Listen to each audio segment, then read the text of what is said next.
नियम करून खरा शेतकऱ्याला न्याय देण्याचं काम केलं, सर्वसाधारण जनतेला न्याय देण्याचं काम केलं. ते महाराष्ट्राचे महसूल मंत्री, तुमच्या आमच्या सर्वांचे नेते चंद्रशेखरजी बावनकुळे साहेब, ज्यांनी सातत्याने विरोधी पक्षामध्ये असताना आणि सत्तारूढ विरोधी पक्षामध्ये असताना त्यांनी समाजाचे प्रश्न उचलले. ते माजी मंत्री विजय वरंडीवारजी, या ठिकाणी उपस्थित आमदार महाडिकजी, आमदार राहुल आव्हाडजी, माजी आमदार धोते साहेब, आणि यांनी 40 वर्षाच्या कार्यकालामध्ये महाराष्ट्र तेली समाजाला एकत्रित करण्याकरिता माझ्या खांद्याला खांदा लावून लढले. ते महाराष्ट्र प्रांतिक तेली समाजाचे कार्याध्यक्ष गजदादा शेलार, ज्यांचा आपण मोठीवरची भाषण ऐकलं आणि समाजाच्या ज्या मागण्या त्या आपल्या समोर आणि आपल्यापासून फार मोठी अपेक्षा निर्माण केली.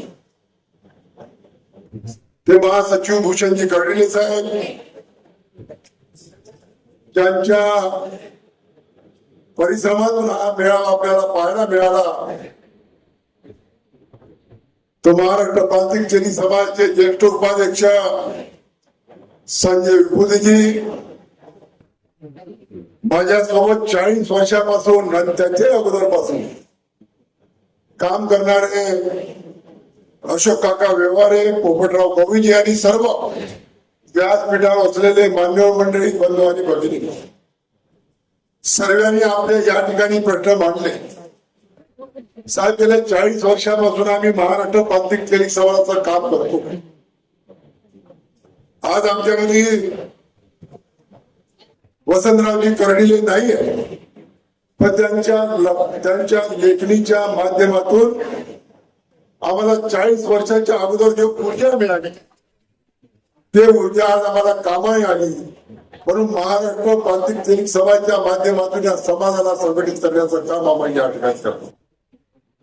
मग त्यावेळी शिराकाका चौधरी असो, आरती अण्णा चौधरी असो, केदार शिंदे असो, मधु अण्णा असो, पंडित अण्णा असो, या लोकांनी फार मोठं काम त्यावेळेस केलं आणि या समाजाला एकत्रित करून या समाजाला न्याय मिळवून देण्याचं काम त्यावेळेस केलं. आणि म्हणूनच आम्ही आज तुमच्या समोर या मेळाव्याच्या माध्यमातून आपल्या पासून फार मोठ्या अपेक्षा समाजाला आहे.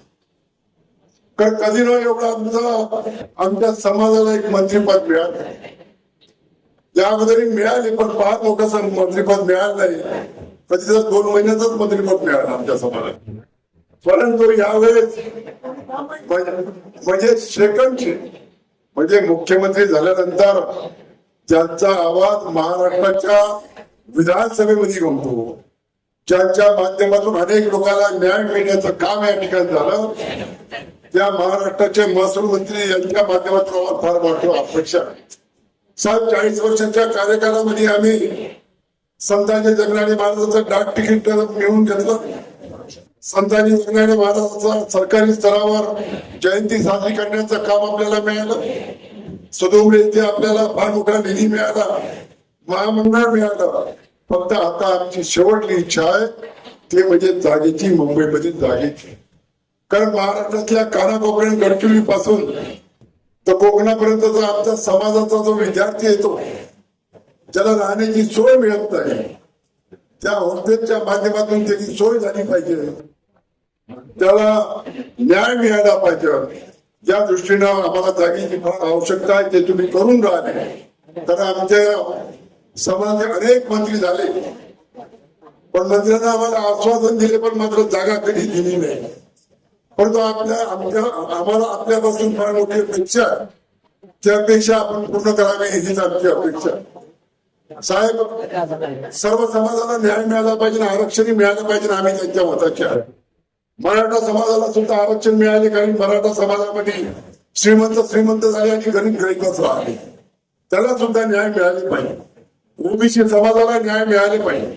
पण मराठा समाजाच्या नेत्यानं मात्र आमच्या समाजाच्या माणसाला काही जरी बोललं तर त्याला वटणीवर आणण्याचं काम सुद्धा या प्रभागात. आम्ही लाल माती तयार झालेले पैलवान आहे. काही एका दिवसात आमच्या संघर्षातून आम्ही सुद्धा तयार झालो आहे. हे सर्व बसले, हे सर्व संघर्षातून तयार झालेले लोक आहेत. आमच्या लोकांना तुम्ही एक जरी शब्द बोलले तर उद्या तुम्हाला फिरणं मुश्किल करून देईल. या ठिकाणी आपल्याला सांगितलं साहेब, आपण घेतलेले निर्णय अत्यंत महत्वाचे निर्णय आम्ही पाहिले. परवाच्या दिवशी 2 दिवसाच्या अगोदर वर्धेला आपण आले होते. मी साहेबाला सहज विचारलं, साहेब किती फिरणार तुम्ही? सकाळपासून तुमच्या भागात मी फिरून राहिलो. साहेबांना सांगितलं, एकच सांगितलं का फिरल्याशिवाय काम करल्याशिवाय आपल्या समाजाच्या आणि आपल्यासारख्या माणसाला कोणी विचारत नाही. आपल्या माणसाला कामच करावं लागल. कारण आपल्या काही वडली जात कोणी राजकारणी नाही आहे. काम करूनच समोर आपल्याला यायला लागल. मला सुद्धा त्यांचं पटलं. असं 1994 मध्ये ज्यावेळेस मी अपक्ष म्हणून स्थानिक स्वराज्य संस्थेमध्ये उभा होतो त्यावेळेस विजय वरठीवार शिवसेनेचे जिल्हा प्रमुख होते आणि ते सांगितलं का मी तुला मदत करतो. आणि त्यावेळेस मला 1994 मध्ये मदत केली आणि मी त्यावेळेस आमदार झालो अपक्ष म्हणून. त्यांना सुद्धा मी कधी विसरणार नाही. बंधूंनो, रणतेच्या माध्यमातून आपण या समाजाला जागृत करण्याचं काम केलं. साहेब, आम्हाला आम्ही हे जे पदाधिकारीची मिटिंग आहे सर्व विभागात आम्ही घेणार आणि शेवटचा मेळावा आमचा हा नागपूरला राहणार आहे. त्या नागपूरच्या मेळाव्यामध्ये आपण मुख्यमंत्र्याला आणून द्यावं. मुख्यमंत्र्यांच्या समोर आपण प्रश्न मांडून प्रश्न सोडावा हीच मी आपल्याकडून अपेक्षा करतो. या ठिकाणी आपला सगळ्याच मनापासून आभार मानतो. संजय भाऊ, आपलं सुद्धा आभार मानतो की आपण वारंवार फोन करू किती लोक येणार आहे, काय येणार आहे, गमती किती येणार आहे, सातत्याने आपले माणसं विचारत होते.